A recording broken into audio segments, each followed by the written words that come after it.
আজকে আমরা আলোচনা করব দ্বাদশ শ্রেণীর তৃতীয় সেমিস্টারের সিলেবাস সম্পর্কে এবং রাষ্ট্রবিজ্ঞানের দ্বাদশ শ্রেণীর যে তৃতীয় সেমিস্টারের সিলেবাস রয়েছে, এই সিলেবাসের যে 6টি ইউনিট রয়েছে, এই 6টি ইউনিট সম্পর্কে আমি তোমাদের পুঙ্খানুপুঙ্খভাবে ধারণা দেব। এবং এই সিলেবাস সম্পর্কে তোমাদের ধারণা থাকলে তাহলে তোমাদের পড়তে অনেকটা সুবিধে হবে। এবার প্রথমে দেখো, আমরা তৃতীয় সেমিস্টারে প্রবেশ করছি, অর্থাৎ এই সেমিস্টার কিন্তু প্রথম সেমিস্টারের মতো 40 নম্বরের পরীক্ষা হবে এবং প্রত্যেকটা প্রশ্ন এমসিকিউ বেসিসে হবে। তাই তোমাদের প্রত্যেকটা কোশ্চেনের উত্তর দেওয়ার জন্য বইকে কিন্তু খুব ভালো করে পড়তে হবে। Text book is very much important for this semester. আমরা যদি প্রথম দেখো, বিষয়বস্তু সম্পর্কে এখানে বলা রয়েছে যে দুটি ভাগে ভাগ করেছে সিলেবাসকে। সমসাময়িক বিশ্ব রাজনীতি, অর্থাৎ যে বিশ্ব অর্থাৎ সারা বিশ্বে যে সমস্ত বিষয় রয়েছে সেগুলো নিয়ে আলোচনা করা আছে সিলেবাসে। আর ভারত সরকার আর সমসাময়িক রাজনীতি অর্থাৎ ভারতের রাজনীতি সম্পর্কে আলোচনা করা রয়েছে। এবার আমরা যদি প্রথম ইউনিট দেখি, প্রথম ইউনিটে কি বলেছে না, প্রথম ইউনিটে আমাদের দ্বিতীয় বিশ্বযুদ্ধোত্তর পর্বে আন্তর্জাতিক সম্পর্ক সম্পর্কে আলোচনা করা হয়েছে। এখানে কি বলেছে না, এখানে দ্বিতীয় বিশ্বযুদ্ধের পরেই আন্তর্জাতিক সম্পর্কে যা যা ঘটনা ঘটেছে সেই সব ঘটনা সম্পর্কে এখানে দেওয়া আছে এবং এইগুলো সম্পর্কে কিন্তু সিলেবাসে দেওয়া আছে যেহেতু, তাই আমাদের পড়তে হবে। প্রথমেই দেওয়া আছে কি না, ঠান্ডার যুদ্ধের যুগ অর্থাৎ ঠান্ডা লড়াইয়ের যুগ, যেটাকে কোল্ড ওয়ার এরা বলা হয়। অর্থাৎ ঠান্ডা লড়াই কাদের মধ্যে হয়েছিল, সেই ঠান্ডা লড়াই কী কী ঘটনা ঘটেছিল সেগুলো সম্পর্কে পড়তে হবে। তারপরে রয়েছে দ্বিমেরুতা অর্থাৎ বাইপোলারিটি। আর এই দ্বিমেরুতার অবসান মানে এই যে ঠান্ডা যুদ্ধ হয়েছিল এর ফলে দুটি জোট সৃষ্টি হয়েছিল, দুটি জোটকেই দ্বিমেরুতা বলা হয়। এবং এই দ্বিমেরুতার কখন অবসান ঘটে অর্থাৎ শেষ হয় কবে, অর্থাৎ যেমন সোভিয়েত রাশিয়ার ভাঙনের ফলে অর্থাৎ সোভিয়েত রাশিয়া যখন ভেঙে যায় তারপর থেকেই ঠান্ডা যুদ্ধ শেষ এবং দ্বিমেরুতার অবসান ঘটে। তারপরে আমাদের যেটা পড়তে হবে সেটা হচ্ছে জোট নিরপেক্ষ আন্দোলন। 2008 এটা ভুল লেখা আছে। জোট নিরপেক্ষ আন্দোলন মানে ভারতবর্ষ সহ বিশ্বের যে সমস্ত দেশগুলো রয়েছে, সেই সমস্ত থার্ড ওয়ার্ল্ড কান্ট্রি যেগুলোকে বলা হয়, সেই সমস্ত দেশগুলো একটি জোট তৈরি করেছিল, সেটি জোট নিরপেক্ষ আন্দোলন এবং এটি আমাদের পড়তে হবে। তাহলে প্রথম অধ্যায় কী কী রয়েছে, ঠান্ডা লড়াই পড়তে হবে, দ্বিমেরুতা পড়তে হবে আর জোট নিরপেক্ষ আন্দোলন পড়তে হবে। আবার যদি আমরা দ্বিতীয় ইউনিটে যাই অর্থাৎ ইউনিট 2তে, তাহলে আমরা এখানে দেখব যে আন্তর্জাতিক সংগঠন আর প্রতিষ্ঠান সমূহ, অর্থাৎ কিছু সংগঠন আর প্রতিষ্ঠান সমূহ সম্পর্কে পড়তে হবে যেগুলো আন্তর্জাতিক। এবং এখানে কি রয়েছে না, রাষ্ট্রসংঘ বা রাষ্ট্রপুঞ্জ, যেটাকে ইউএন বলা হয় বা ইউনাইটেড নেশন বলা হয়। এই রাষ্ট্রসংঘ বা জাতিপুঞ্জের লক্ষ্য আর নীতি সম্পর্কে পড়তে হবে। এখানে জাতিপুঞ্জের প্রধান 6টি সংস্থা বা অঙ্গ রয়েছে, এই 6টি অঙ্গ সম্পর্কেও পড়তে হবে। যেমন সাধারণ সভা, যেমন সিলেবাসে রয়েছে সাধারণ সভার গঠন কার্যাবলী, নিরাপত্তা পরিষদের গঠন কার্যাবলী, ইকোসস অর্থাৎ সামাজিক ও অর্থনৈতিক পরিষদ, যার গঠন কার্যাবলী, আন্তর্জাতিক বিচারালয়, এগুলো আমাদের পড়তে হবে।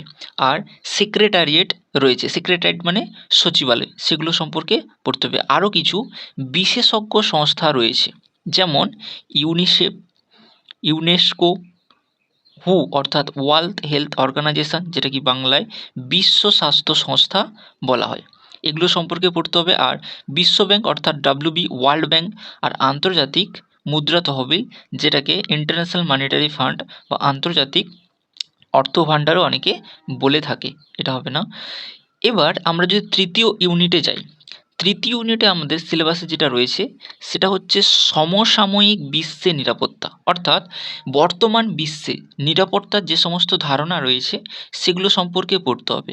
এবং এই নিরাপত্তা ধারণাকে প্রধানত দুটি ভাগে ভাগ করা হয়, একটা হচ্ছে প্রথাগত নিরাপত্তা আর একটা অপ্রথাগত নিরাপত্তা, যেটাকে ইংলিশে ট্র্যাডিশনাল সিকিউরিটি আর নন ট্র্যাডিশনাল সিকিউরিটি বলা হয়।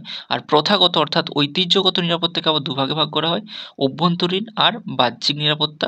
আর অপ্রথাগতর অনেক রূপ বা বিভিন্ন বিষয় রয়েছে, সেগুলো যেমন মানব নিরাপত্তা, সন্ত্রাসবাদ, এটা পরিযায়ী হবে, আর দারিদ্রতা, মহামারী ইত্যাদি। আর পরিবেশগত নিরাপত্তাও রয়েছে। এই হলো তৃতীয় ইউনিট।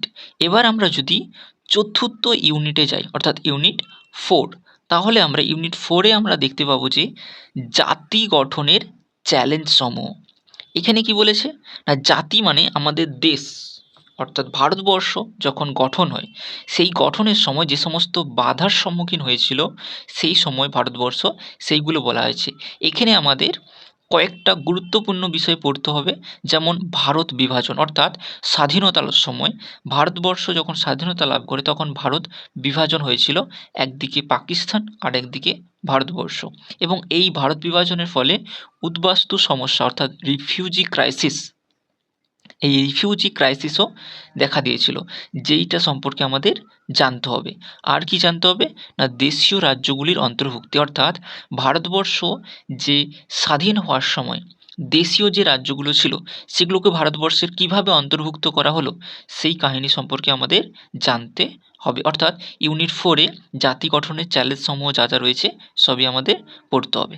তারপরে আমরা যদি ইউনিট 5-এ যাই, ইউনিট 5 কি, সরি, ইউনিট 4-এ আরও একটা বিষয় রয়েছে, সেগুলো হচ্ছে রাজ্যগুলির ভাষাগত পুনর্গঠন, অর্থাৎ ভাষার ভিত্তিতে রাজ্যগুলোর পুনর্গঠন হয়েছিল।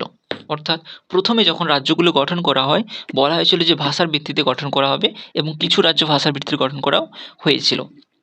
এবার আমরা যদি ইউনিট 5-এ যাই তাহলে আমরা দেখতে পাবো এখানে রাজনৈতিক দল আর দলীয় ব্যবস্থা, অর্থাৎ ভারতবর্ষে যে সমস্ত রাজনৈতিক দল আছে আর ভারতবর্ষের যে পার্টি সিস্টেম অর্থাৎ দলীয় ব্যবস্থা রয়েছে সেটা সম্পর্কে ইউনিট 5-এ পড়তে হবে।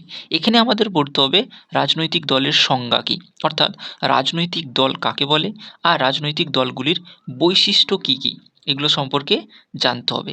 এখানে আরও রয়েছে যে রাজনৈতিক দলের কার্যাবলী, অর্থাৎ রাজনৈতিক দলগুলি কী কী কাজ করে আর কী কী কাজ করার মাধ্যমে রাজনৈতিক দলগুলি টিকে আছে, আর ভারতবর্ষে কোন কোন রাজনৈতিক দল প্রধান আর কোনগুলো, অর্থাৎ এখানে আমাদের ন্যাশনাল পার্টি আর আঞ্চলিক পার্টি সম্পর্কে পড়তে হবে, অর্থাৎ জাতীয় দল আর আঞ্চলিক দল সম্পর্কে জানতে হবে।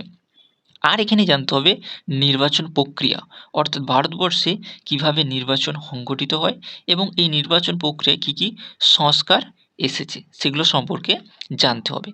আরও রয়েছে এখানে ইউনিট 6, অর্থাৎ এই ইউনিট 6 হলো আমাদের সিলেবাসের একেবারে শেষ অধ্যায়। এই অধ্যায়ে আমাদের ভারতের বিদেশ নীতি বা পররাষ্ট্র নীতি সম্পর্কে পড়তে হবে, অর্থাৎ ভারতবর্ষের যে সমস্ত নীতি রয়েছে বিদেশি রাষ্ট্র সম্পর্কে সেগুলো সম্পর্কে জানতে হবে। এখানে কি কি জানতে হবে না, ভারত আর তার প্রতিবেশী দেশসমূহের মধ্যে সম্পর্ক সম্পর্কে জানতে হবে। প্রতিবেশী দেশ বলতে কোনগুলো না, ভারতের আশেপাশে যে সমস্ত দেশগুলো রয়েছে, যেমন শ্রীলঙ্কা, পাকিস্তান, বাংলাদেশ, নেপাল, ভুটান, মালদ্বীপ, এই সমস্ত প্রতিবেশী দেশের সঙ্গে ভারতের সম্পর্ক কেমন সেগুলো জানতে হবে। আরও জানতে হবে যে প্রধান শক্তিসমূহ, অর্থাৎ পৃথিবীতে যে সমস্ত দেশগুলি প্রভাবশালী গুরুত্বপূর্ণ সেই সমস্ত দেশের সঙ্গে ভারতের সম্পর্ক কী সেগুলো সম্পর্কেই জানতে হবে। যেমন মার্কিন যুক্তরাষ্ট্র সম্পর্কে ভারতের সম্পর্ক কেমন, অর্থাৎ ইউনাইটেড স্টেট অফ আমেরিকা। রাশিয়ার সঙ্গে ভারতের সম্পর্ক কেমন এবং তার সঙ্গে সম্পর্ক কী কী চুক্তি স্বাক্ষরিত হয়েছে এগুলো সম্পর্কে জানতে হবে। চীনের সঙ্গে ভারতের সম্পর্ক কেমন এগুলো সম্পর্কে জানতে হবে। এছাড়াও এই ইউনিটে রয়েছে ভারতের পারমাণবিক নীতি, এই যে পারমাণবিক বোম, অ্যাটমিক বোম, সেই পারমাণবিক বোম সম্পর্কে ভারতের নীতি কী বা কখন ভারতে পারমাণবিক বোমের পরীক্ষা হয়েছিল বা আবিষ্কার হয়েছিল সেটা সম্পর্কে জানতে হবে। এবং পারমাণবিক বোম প্রথম পরীক্ষা হয়েছিল ভারতবর্ষে পোখরান-1 এবং দ্বিতীয় হয়েছিল পোখরান-2, অর্থাৎ এই ভারতবর্ষের পারমাণবিক বোমা সম্পর্কে জানতে হবে। আর জানতে হবে পিটিবিটি, এগুলো একটা চুক্তি যে চুক্তিতে ভারতবর্ষ স্বাক্ষর করেনি, পিটিবিটিতে স্বাক্ষর করেছে সিটিবিটি। পিটিবিটি মানে partial test ban treaty, CTBT মানে কম্প্রিহেন্সিভ টেস্ট ব্যান ট্রিটি, আর এনপিটি অর্থাৎ নিউক্লিয়ার নন প্রলিফারেশন ট্রিটি। এই হলো আমাদের পুরো সিলেবাস, যে সিলেবাসগুলো পুরোপুরি পড়লে এবং ডিটেলসে পড়লে আমাদের খুব ভালো রেজাল্ট করার সম্ভাবনা রয়েছে।